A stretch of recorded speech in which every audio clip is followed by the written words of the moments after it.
I do? What do I talk about? What do I need to cover? What are things the most important that I need to talk to my son about and impress on him and encourage him to think about and commit to? And so when Steve created the Manabouts course, I was like, this is totally something I'm doing because I wanted all the details. It finally put the nuts and bolts in place of things that I've heard other men and other dads talk about. And the beautiful thing about Manabouts is that Steve helps you have a plan in hand. The whole point of the course is for you to, by the end of it, to have your trip planned, your unique trip planned for you and your son. Like, okay, now we got all this gear. We got to get it inside this canoe where it will stay dry, and we got to get on the river quick because we got 13 miles we got to get to our campsite before it gets dark. And that was kind of where I felt like it really began.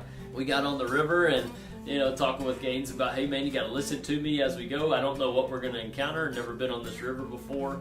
And so as we get to different rapids, listen to my voice, hear what I'm saying, and do what I say so that we can make it through here. We were out there in the wilderness on the river completely by ourselves. It was peaceful, it was quiet, it was beautiful, and we just had a lot of fun together. Along the way, we got to start having some great conversation. I kind of used some of the things that I learned about through the Manabouts curriculum that I went through, and I had a special gift to give him to kind of commemorate that moment and something that he looks at to remember.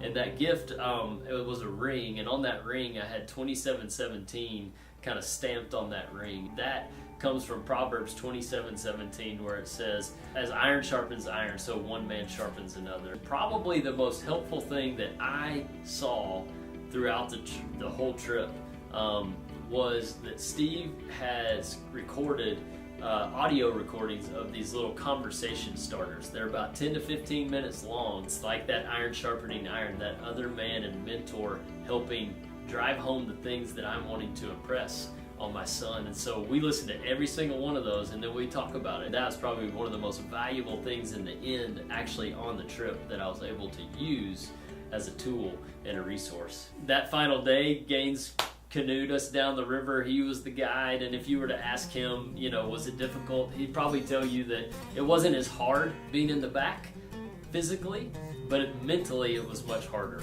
He had to be more responsible. He had to focus more as we were getting into the rapids to guide us through it. And so there was times where he was like, hey, I want to sit in the front again. Like, nope, this is you, man. And so again, we accomplished another 14 miles down the river that day, and so that was just awesome. We have some memories that only he and I experienced that we'll still laugh about 20 years from now. But I do believe it was a moment that was kind of like a stake driven in the ground, where it's like, okay, from here moving forward, it's going to be different. It's going to be different. And so our Manabout trip was awesome, and I definitely encourage anybody considering it, you need to do this with your boys.